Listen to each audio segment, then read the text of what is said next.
Seidel, who is the CEO and president of Americans for Prosperity. She's one of our great sponsors, and they're very interested in what got asked at the debate tomorrow night. Now, Emily, I want people to understand AFP and AFP Action do not endorse candidates. You're not going to talk about specific candidates in this, but you do sponsor the Hugh Hewitt Show, for which I am grateful. Would you tell people about AFP and AFP Action to start us off? Well, AFP is a national grassroots organization. We have activists across all 50 states. And what we do is we advance public policy solutions that empower people to achieve their American dream through public policy that advances freedom and opportunity for every American. So if you want to be a part of that, go to americansforprosperity.org. Emily, what would you like to hear talked about tomorrow night? I know you've had, 4.5 million voter contacts already in this cycle. That's door knocks or telephone calls with live actual voters. We're going to have 80 million people. You've talked to 5% of the electorate. What would they like to hear talked about tomorrow night? Well, they want to hear what people are going to do to address their economic concerns. Out of all of those 4.5 million folks that we have called or knocked on their doors and spoken with, 55% of them are focused on inflation. Bidenomics is not working for them. And frankly, no other issue that we've talked to them about has cracked even the 10% mark. The bottom line, frankly, is that voters in Iowa and New Hampshire and South Carolina and on, they're worried that America's best days are behind us. Emily Seidel, when you talk to someone about inflation, they can be talking about one thing, meaning that they can't make ends meet, or they can be talking about the fact they're afraid for their retirement. What is it generally when you talk? Because there are two buckets of people: those who can't put food on the table, and those who look at the fact that their retirement isn't up to 5% inflation. Well, by and large, the folks that we're talking to, they're having the experience when they go to the grocery store and they have to put food back on the shelves because they can't afford it, or they go to the checkout line and the first number is way higher on the total than what they expected. And that's what the voters that we're talking to are telling us that they want to hear tomorrow night on the debate stage. They want to hear about the failure of Bidenomics and the alternative vision to get our country back on track. Emily Seidel is the CEO of Americans for Prosperity, and she's our guest. She's also our sponsor. Emily, it may not surprise you, I don't do the shopping in the family. So last week, getting ready for the debate, I asked the fetching Mrs. Hewitt, run down the prices for me, because I never want to have a moment where you don't know what something costs. And the bread that she buys Dave's bread. $6 a loaf? I said, what? And she said, yeah. And I thought to myself, how in the world would my mother, who had 3 boys, or anyone with 4 kids or 5, how in the world do they pay for food? Is that what you're hearing? Absolutely. And, Americans for Prosperity, we've been doing these events across the country where we've been going to gas stations and grocery stores as the two places where inflation is hitting people's pocketbooks the hardest. And we're hearing similar stories from folks across the country. So, for instance, I was just on the phone the other day with one of our leaders in Wisconsin. She hosted an event at a grocery store. These events, we give out $25 gift cards so that people can carry those into the grocery store and do their shopping. But in the course of the event, we talk to them about the root causes of inflation and, importantly, what their voice can do to drive solutions to the problem. And I'll tell you 2 quick stories. One story is a young mom who took the $25 gift card, and in the course of the conversation that we had with her, she said because of that gift card, this week she wasn't going to have to choose between some of her grocery list and diapers.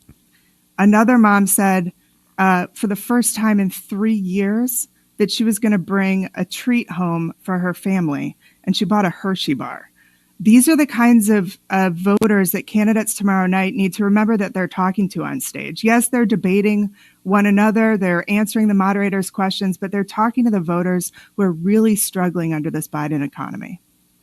2 data points, Emily. The first is that the Wall Street Journal identifies 26% of the electorate as persuadable. They are not Democrat. They are not Republican. They're going to wait to see what the pitch is. This comes from Bloomberg, courtesy of Ellis News Items this morning. I don't know if you read news items every morning. It's the last thing I read before I go on the air.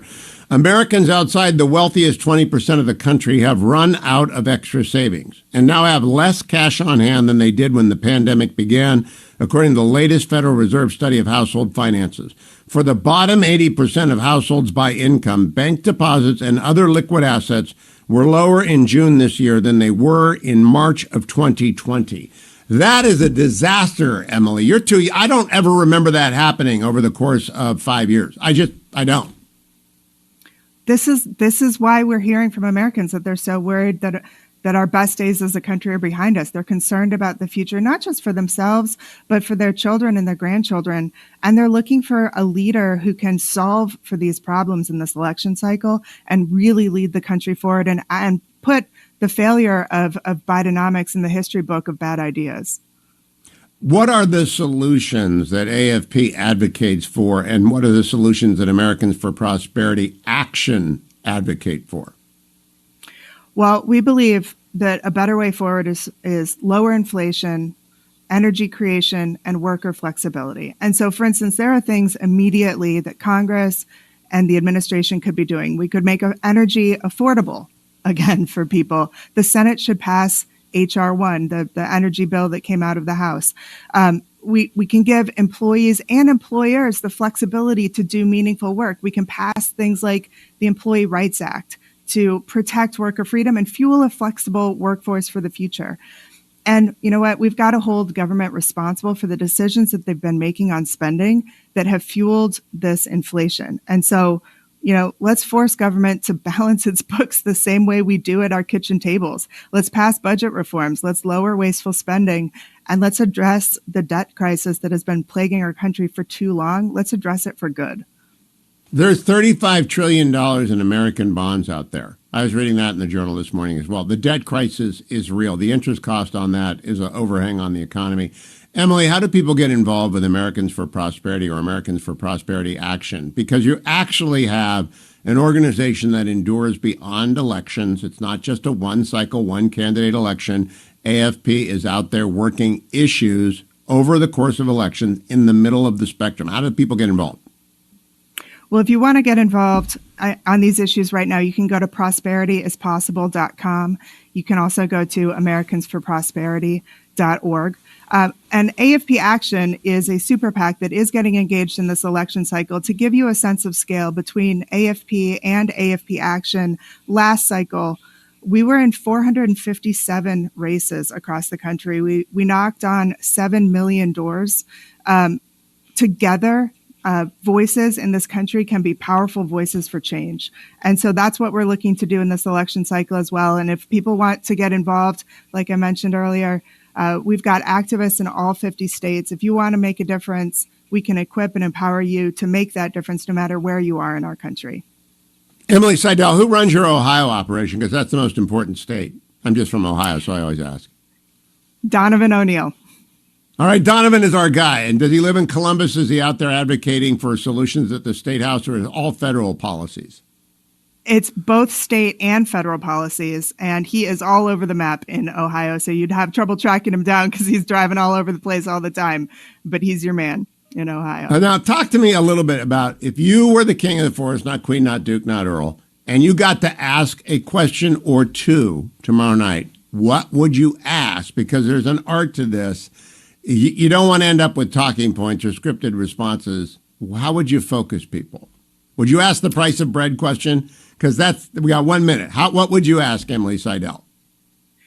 I would ask them exactly what they're going to do to solve for this inflation crisis, to get past the talking points, not let them go through, the platitudes, but actually what are the concrete steps that they're going to take to address this crisis for so many Americans right now. AmericansForProsperity.org, AmericansForProsperity.org. I've got it right. I'm going to say it one more time.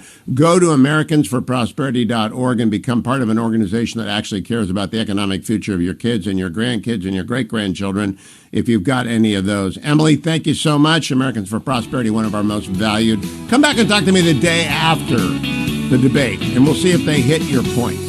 That's a good test. Thank you. Come back, Emily, on Thursday, and we'll see if they did anything that you approved of on Wednesday night. Stay tuned, America. I'm Hugh Hewitt.